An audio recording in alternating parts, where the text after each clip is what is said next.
PDP laban. Ayan. PDP laban, mga kababayan. Ngayon parang PDP bawi na. PDP bawi. No, bakit po? Kasi mga bossing, ang sabi ng PDP laban, may isang reporter na nagtanong, hindi ko kilala 'yan eh.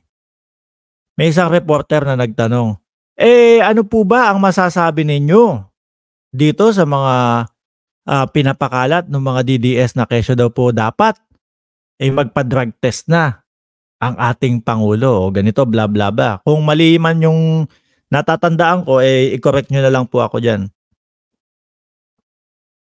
Sagot ng PDP laban, huwag nyo kaming sinasali. Huwag nyo kaming sinasali dyan. No? Kung ano man yung sinasabi nung dating presidente, huwag nyo kaming idamay dyan. Sila na lang niya, mga kababayan. Bakit po? No? Bakit kaya ganito yung naging sagot ng PDP laban, mga bossing? Sabi ko naman po sa inyo nung mga nakakaraang vlog natin. Kung dati po, mga kababayan, yung eleksyon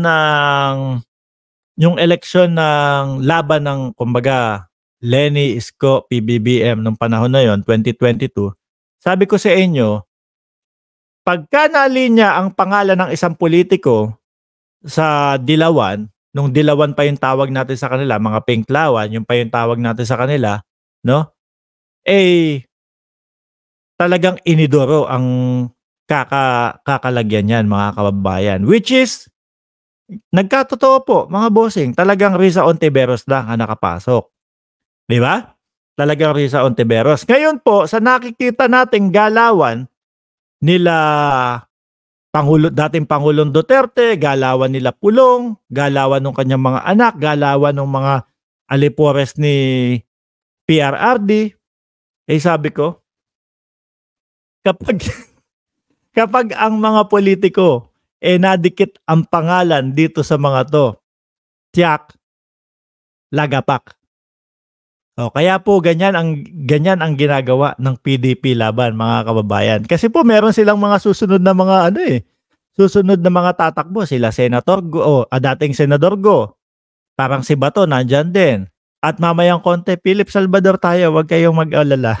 Napupunta tayo kay Philip Salvador. So syempre, ang PDP laban, nag-aalala din po, mga kababayan, doon sa mga susunod nilang patatakbuhin bilang senador, mga bossing. So ngayon, iniaalis o dumidistansya na po, saglit lang ha, kung ano-ano yung pinagsasabi niya ng mga ni Duterte, no? Ngayon, at mukhang hindi pabor ang PDP laban. Ayaw naming sumali dyan, hindi kami kasali dyan. So ganun po ang nangyayari dyan, mga kababayan. Kaya unti-unti na po silang iniiwasan, mga boss. Unti-unti na po yan, no? At sa mga susunod na mga hakbang o susunod na mga panahon, mga bossing, sa mga susunod na panahon, makakakita tayo, magkikis doon sa live nila, no? Sabi ko, pag napapanood ko tong si Boss Mike Cervera at si Ma'am Jen, sabi ko, parang ang daming langgam. Parang laging ang daming langgam, mga kababayan. Ayan, supportahan po natin yung Mike Cervera vlog, mga bossing. Kung talagang gusto nyo yung medyo usapang political, tapos medyo ang sweet-sweet nila doon, mga bossing. Kaya kapag yung ikaw single, wala kang jowa, nako, habang pinapanood mo si Boss Mike, naiinggit ka. Naiinggit ka. Ayan, supportahan po natin ang channel ni Boss Mike Cervera. So kapag ka po ganyan, mga kababayan, talagang unti-unti na silang lalayuan yan Lalo po, ito po ang isang patunay, mga bossing, na talagang pahina ng pahina po yung grupo ng mga Duterte po, mga bossing. Kasi kung talagang malakas sila at kung talagang naniniwala sa kanila, yan pong mga yung mga partido po, yan mismo ang lalapit sa kanila.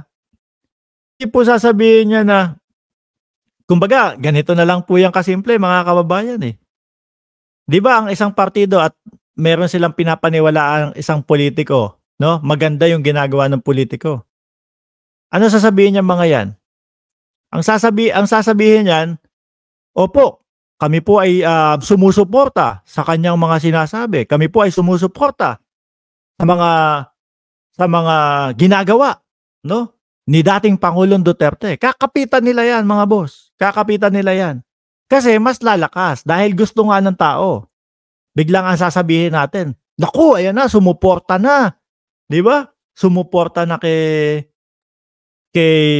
Pangulong Duterte yung PDP laban kasi talagang lumalakas, talagang maganda yung ginagawa ni Digong, no? So ngayon, mga kababayan, hindi. Sabi nung reporter,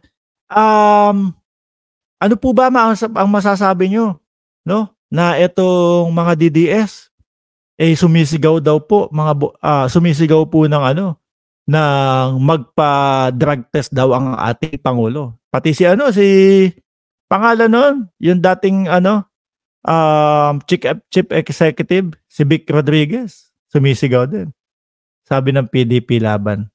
Ay, ang dating pangulo po pwedeng sabihin niya kung ano yung mga gusto niyang sabihin. Pero po hindi po kami kasama diyan. Huwag niyo po kaming isama diyan. So, halatang-halata po na talagang umiiwas na po sila na madikit po. At nako, eto nga. Meron silang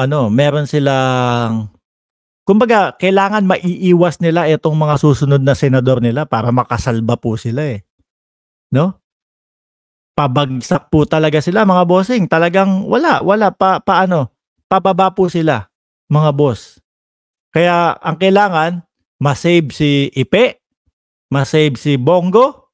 Sino pa ba yun nandun? Kung si Bato yata? Sino pa yung apat, no? Talagang ang tumatak sa akin si Ipe lang mga kababayan. No? Kailangan masave yun. Kailangan malayo doon sa pangalan ni dating Pangulong Duterte. Kung hindi, damay. Willie ba? Kasama si Willie? Ayan. Kailangan malayo po, mga kababayan. Pag hindi lumayo yon at dikit lagi hanggang eleksyon, tepok. Yari. Laglag. Kung yun dati, Inidoro, saan mapupunta itong mga to? Baka imbornal na po, mga kababayan. Nagagalit sa inyo si Cheryl Santamaria. Ayan po. Sabi ni Cheryl Santamaria, 935 viewers, 908 viewers. 345 lang daw po ang likes. Nandiyan po yung like button sa bandang ilalim nyo kapag nakakalimutan nyo lang. I-press nyo lang yan, mga kababayan. Okay? Ay nako. So